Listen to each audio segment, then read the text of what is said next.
I held the wine glass carefully, the way you do when you don't quite feel welcome in a room. Camilla's house was bright, too bright, with white walls, white plates, white napkins, and that long white silk dress she'd chosen for Christmas dinner, as if the holiday were a photo shoot. I kept to the edges. I poured wine, passed dishes, smiled when spoken to. That's what mothers do. We stay helpful, stay invisible. The bottle was nearly empty when I made my way around the back of the table. My hand brushed the chair behind me, and then, only for a second, trembled. The glass slipped. Not fast, not violent, just enough.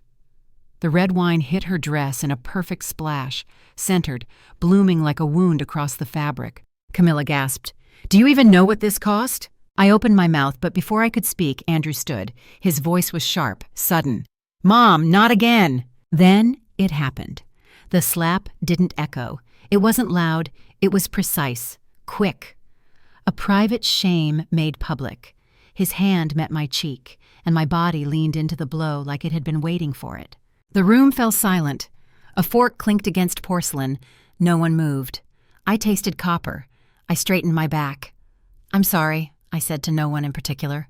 No one replied. I placed the empty glass on the table like it had broken itself and turned toward the hallway. As I stepped back, something silver rolled across the floor, a USB drive. I picked it up without thinking and slipped it into my coat pocket. Outside, the cold air made my eyes sting. My face burned, but not from the wind. I walked to the end of the street before I stopped. I could still hear her voice in my head, still feel the weight of Andrew's silence. I didn't cry, but something in me had shifted. And this time, I wasn't going to wait for it to shift back. When I got home that night, I didn't take off my coat. I sat at the kitchen table with my gloves still on, staring at the checked placemats I'd bought last winter on sale. The silence was thick, like even the air didn't want to disturb me. My cheek still throbbed. Not from the pain, but from the memory. From the way no one had said a word, not even Andrew. I thought I had raised a good man, a decent one. I'd worked nights and weekends, sold the flower shop when he got into college, told him to chase everything I never could. He used to bring me tea when I came home late, a child too small to lift the kettle, insisting I sit while he stirred in honey. Now he wouldn't even meet my eyes. Camilla had always been sharp, pretty, and polished, the kind of woman who wore white to a winter party without worry. She came from money, from a world where dinner parties were performances and people like me were background props. She once told me I smelled like hand cream and old books. I wasn't sure if she meant it kindly, but Andrew used to love the smell of my shop. Lilies, carnations, the paper wrap crinkling under his arms when he helped deliver bouquets. I thought he'd remember that. I thought it mattered. Instead, tonight I became an inconvenience, a stain on a dress, a problem to be handled. I went to hang up my coat, and that's when I felt it again, the small metal object in my pocket. I pulled it out. The USB drive. I'd forgotten about it entirely. It wasn't labeled, no keyring, just smooth silver plastic, the kind offices hand out at conferences. I didn't think much of it. I slipped it into the drawer next to the old manuals and warranties, meaning to throw it out later. But that night, I couldn't sleep. Not from the slap, not from the shame, but because I kept thinking, what kind of woman wears white silk to a dinner with red wine? The morning after, I found the linen napkins still tucked in my purse, faintly marked with wine.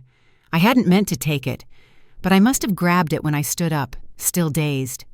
The stain had dried into the fabric, a dull maroon that wouldn't wash out. I thought about soaking it, scrubbing it, saving it. Then I folded it neatly and set it aside.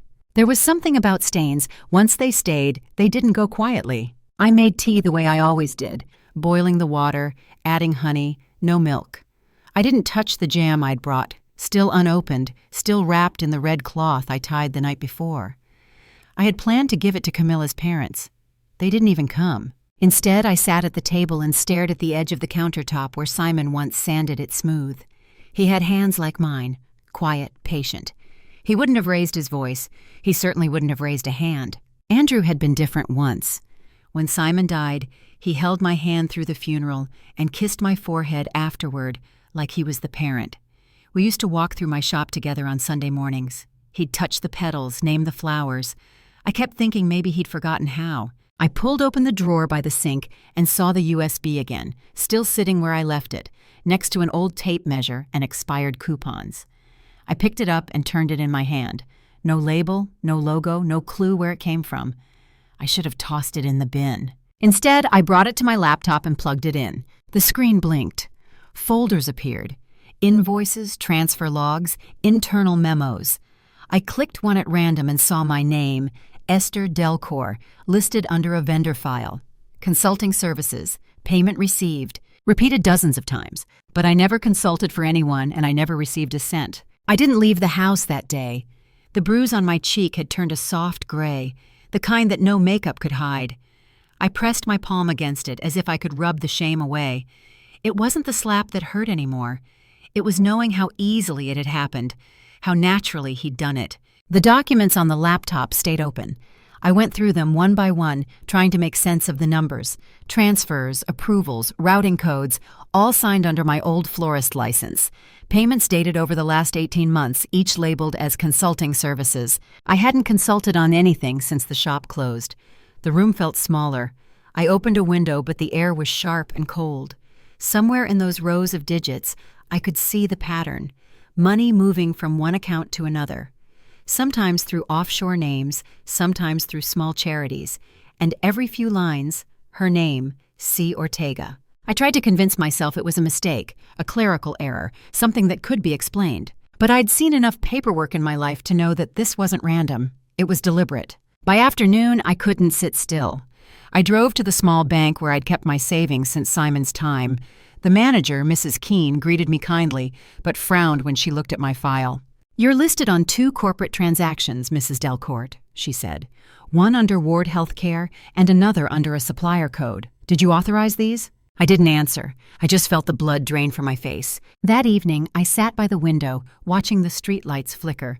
I found an old card in my wallet. James Holleran, Federal Financial Officer. He'd been a loyal customer of my shop for years. I dialed his number, my hands shaking. When he answered, I said quietly, "James, it's Esther. I need to tell you something, but only if you can promise it stays between us." His voice steadied. "Go on." I took a breath and told him everything. The envelope sat on my table all morning before I took it to the post office. I placed it on the counter with care, as if it might burn through the surface. "Certified mail," I told the clerk. He didn't ask questions, just weighed it, stamped it, and slid it into the outgoing tray. Afterward, I walked the long way home, past the old park where Andrew once fed ducks in a blue coat 2 sizes too big, past the corner store where I used to buy butterscotch candy for Simon on Sundays. Everything looked the same. I didn't. When I got home, I dug through the closet and found the stack of origami paper I kept for the girls' Sunday school. I began folding, first roses, then lilies, then cranes. I needed something to do with my hands. The silence had settled into my bones, heavy and watchful. On the 3rd day, the phone rang. I hesitated before picking up. "Esther, you went to the bank," Camilla said, her voice as smooth as ever but with a crack underneath. "They froze our account. Do you have any idea what you've done?" I said nothing. This could ruin Andrew. "You really want that? After everything he's built?" I still didn't speak. "You always wanted attention. I get it. You're lonely." Her words stung, but not in the way she thought. They didn't reach me anymore. "If you need money, we can arrange something," she added quickly, quietly. I hung up without a word. An hour later, Andrew texted, "Mom, please don't do anything else until we talk." I placed the phone face down. The paper flowers had taken over the table, bright little things with no scent, no weight. Pretty but not real. Camilla didn't know me. Not really. She didn't know how long I could wait, or how far I was willing to go when something mattered. I'd protected Andrew his whole life, but this time I wasn't sure if protecting him meant staying quiet or making sure he finally saw the truth. Andrew came by the next afternoon. He didn't call ahead, just knocked twice and stepped back, like he wasn't sure he wanted me to answer. When I opened the door, he looked like he hadn't slept. His coat was wrinkled, hair messy at the edges, the way it used to get during finals week. "I just want to talk," he said. I let him in. He stood in the middle of the kitchen, eyes flicking toward the stack of paper flowers on the table, but saying nothing about them. "Camilla told me what you did," he began.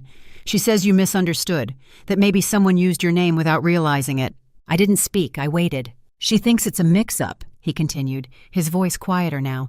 "Mom, she would never risk her job. Or mine." I moved to the counter and pulled the folder I'd prepared. No words, just paper. I laid it in front of him. He didn't open it at first, just stared at the cover like he was afraid of what it might say. Then, slowly, he flipped through the pages. Wire transfers, forged documents, approvals with Camilla's signature beside my name. "She said this was temporary," he said, barely above a whisper. "Some workaround for tax season. I didn't think—" His voice trailed off. I leaned back, watching him trace the lines with his finger like they might disappear if he blinked too fast. "Why didn't you come to me?" he finally asked. Before all this, I could have told him that I'd been coming to him for years in meals and holidays, in the quiet things I did while he looked through me. But I didn't. Instead, I said, "Because you wouldn't have listened." He didn't argue. He stayed another hour, rereading everything. He didn't touch the tea I made. When he left, he looked heavier somehow. I stood by the door long after it closed. For the first time, I wasn't sure if I'd just lost him or if something real had finally begun to crack open. The headline broke early in the morning, buried halfway down the news feed. Ward Healthcare under internal review amid allegations of financial misconduct. I didn't click it right away. I didn't need to. I already knew what was inside. By noon, it had spread. Camilla's name was in the second paragraph. The board had issued a statement, temporary leave pending investigation. No charges yet, just pressure mounting like steam behind a closed door. I turned off the notifications on my phone. People I hadn't spoken to in years were suddenly interested in how I was doing. The house was quiet. I peeled an orange at the sink, the scent sharp in the air. My hands moved like they used to when I arranged flowers. Precise, gentle, certain. I felt none of those things. Andrew didn't call that day or the next, but on the third morning, my phone rang. His voice was smaller than I remembered. "It's true," he said. "Everything, the accounts, the transfers. She used you." I said nothing. "She told me it was temporary," he continued, "just until the audit cleared. She said it wouldn't touch anyone else." He paused. I could hear the strain in his breathing. "I defended her," he whispered, "even after the slap, even after you showed me. I thought you were trying to cause trouble, but you were trying to protect me." My throat tightened. "I always have," I said. There was silence on the line, not cold, just full, heavy. "They're launching a formal investigation," he said finally. "The board wants a statement from me by tomorrow. The lawyers say I should step down." I closed my eyes. "Do what you need to do, Andrew." "I'm sorry, Mom."